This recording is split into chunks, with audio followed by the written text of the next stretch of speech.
जीवन। जय हिंद दोस्तों, आज हम देखेंगे जयशंकर प्रसाद का जीवन परिचय। ये बोर्ड एग्जाम की दृष्टि से बहुत ही इंपॉर्टेंट टॉपिक है और आपके परीक्षा में आएगा ये पक्का। तो ये इसको आप याद कर लीजिए। और राजेंद्र प्रसाद और आचार्य रामचंद्र शुक्ल, इसकी वीडियो हम पहले ही बना चुके हैं, तो आप हमारी प्लेलिस्ट चेक कर सकते हैं, डिस्क्रिप्शन में लिंक है। तो चलिए देखते हैं जीवन परिचय जयशंकर प्रसाद। देख सकते हैं मैंने अपनी भाषा में लिखा है, बहुत ही शॉर्ट है, मतलब कि आपको एक बार में याद हो जाएगा। बस आप वीडियो को पूरा देख लीजिए। आप इसी तरह याद कीजिए, रटिए बिल्कुल भी नहीं। मैं बार बार बोला करता हूँ हर वीडियो में कि आप रटिए बिल्कुल भी नहीं। देख सकते हैं यहाँ पर जयशंकर प्रसाद का जन्म सन 1889 ईस्वी में काशी के प्रतिष्ठित वैश्य परिवार में हुआ था। अब वैश्य का मतलब है, एक मतलब आप कह सकते हैं किसान, आप कह सकते हैं, ठीक है, या आप कह सकते हैं जो व्यापारी होते हैं उनके प्रतिष्ठित परिवार में हुआ था। मतलब आप समझ कर याद करेंगे तो आसानी से याद हो जाएगा। तो जयशंकर प्रसाद का जन्म सन 1889 ईस्वी में काशी के प्रतिष्ठित वैश्य परिवार में हुआ था। अब देखिए आप इस तरह भी लिख सकते हैं, जयशंकर प्रसाद का जन्म काशी के एक प्रतिष्ठित वैश्य परिवार में सन 1889 ईस्वी में हुआ था। मतलब ये आपको बस ईस्वी याद कर लेना और इनको याद कर लेना, फिर बना के अपने से लिख देना, क्योंकि हिंदी तो आपको आती ही है बनाना, ठीक है। अब देखिए इनके पिता का नाम बाबू देवी प्रसाद तथा माता का नाम मुन्नी देवी था।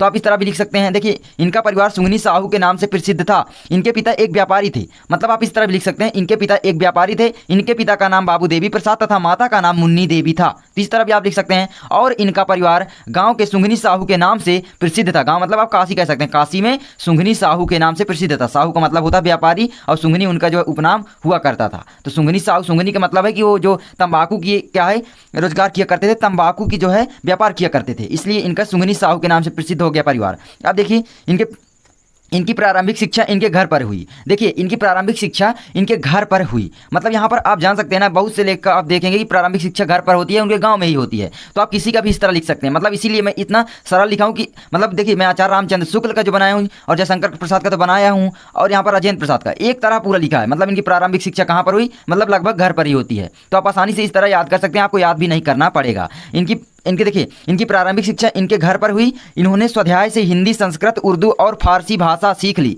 मतलब स्वाध्याय से मतलब अपने से हिंदी, संस्कृत, ये तो देखिए हिंदी तो संस्कृत तो अनिवार्य होती है, उर्दू फारसी इन्होंने अपने सीखा। लगभग सभी कवि लेखक सीखते ही हैं। अब देखिए उच्च शिक्षा के लिए सर्वप्रथम इनका नाम क्वींस कॉलेज में लिखाया गया, परंतु इनका मन वहाँ पर नहीं लगा। इस तरह भी आप कह सकते हैं, यहाँ पर उनका मन नहीं लगा और 8वीं तक ही शिक्षा ग्रहण कर पाए और विद्यालय छूट गया। तो मतलब मैं अपने से देखिए लिखा हूँ, कहीं पर आपको ये जीवन परिचय नहीं मिलेगा, अपनी भाषा में लिखा हूँ, तो आप इसको आसानी से याद कर सकते हैं। अब देखिए मात्र जब ये 12 वर्ष के थे तभी इनके पिता की मृत्यु हो गई। तो आप इस तरह भी लिख सकते हैं, मात्र जब ये 12 वर्ष के थे तभी इनके पिता बाबू देवी प्रसाद की मृत्यु हो गई।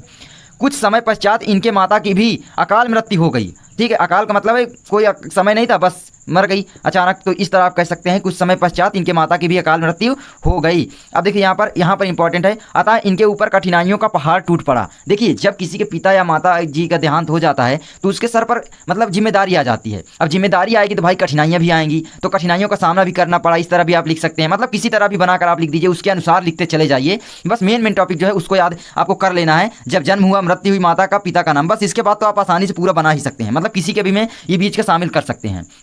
देखिए अब क्या आता, इनके ऊपर कठिनाइयों का पहाड़ टूट पड़ा।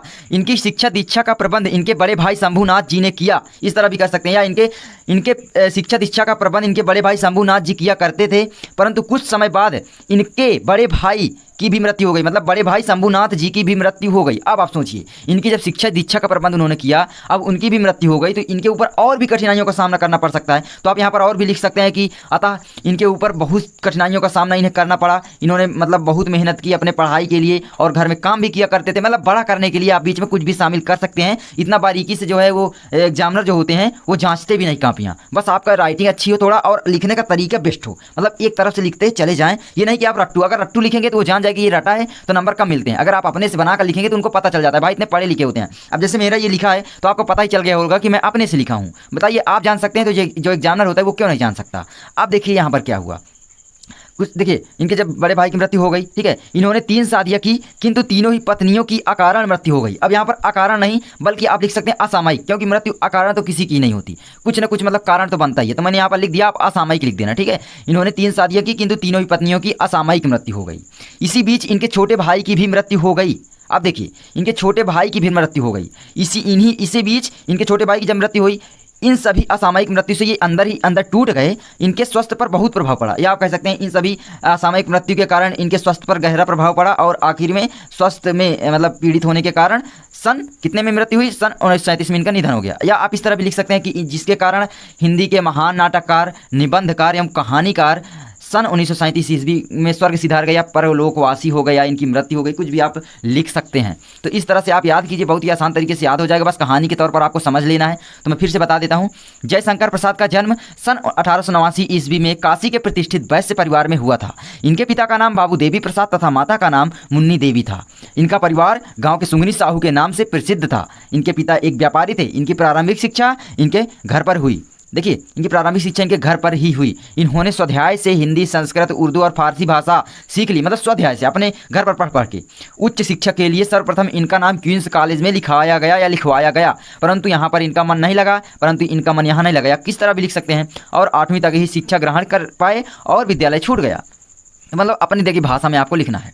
मात्र जब ये 12 वर्ष के थे तभी इनके पिता की मृत्यु हो गई। कुछ समय पश्चात इनके माता की भी अकाल मृत्यु हो गई। ठीक है, अब देखिए, अतः इनके ऊपर कठिनाइयों का पहाड़ टूट पड़ा। अब देखिए, अकाल मृत्यु हो जाएगी तो कठिनाइयाँ तो आएंगी ही, तो इस तरह आप लिख सकते हैं। इनकी शिक्षा दीक्षा का प्रबंध इनके बड़े भाई शंभुनाथ जी ने करते थे या किया, परंतु कुछ समय बाद इनके बड़े भाई शंभुनाथ जी की फिर मृत्यु हो गई। इन्होंने 3 शादियां की, किंतु तीनों ही पत्नियों की अकारण मृत्यु हो गई। इसी बीच इनके छोटे भाई जो थे उनकी भी मृत्यु हो गई। इन सभी असामयिक मृत्यु के कारण ये अंदर टूट गए, और संघर्ष और चिंताओं ने इनके स्वास्थ्य को बहुत हानि पहुंचाई, जिनके कारण सन 1937 ईस्वी में हिंदी के महान नाटककार, निबंधकार एवं कहानीकार की मृत्यु हो गई, या इनकी मृत्यु हो गई। किसी तरह भी मतलब बना के आप लिख सकते हैं। तो अब आप इनके प्रमुख रचनाएं भी याद कर लीजिए, बहुत ही इंपॉर्टेंट है। सबसे पहला है नाटक। मैं अलग अलग इसलिए बता रहा हूं क्योंकि एग्जाम में पूछ भी लेता है कि ये जयशंकर प्रसाद का नाटक है या कहानी है या उपन्यास है या निबंध है, तो इसलिए मैं अलग अलग बता रहा हूं। तो चलिए, सबसे पहला है नाटक। चंद्रगुप्त, स्कंदगुप्त, अजातशत्रु, ध्रुव स्वामिनी, कामना, राजश्री, जन्मेजय का नागयज्ञ, करुणालय, एक घूंट आदि इनके प्रसिद्ध नाटक हैं। अब इनकी जो है कहानी संग्रह हैं छाया, प्रतिध्वनि, आकाशदीप, इंद्रजाल, और इनकी प्रमुख कहानी जो है वो है आकाशदीप और पुरस्कार, इनकी प्रमुख कहानी है। इसी तरह उपन्यास है कंकाल, तितली और इरावती, मतलब अपूर्ण। तो आप इनको याद कर लीजिए।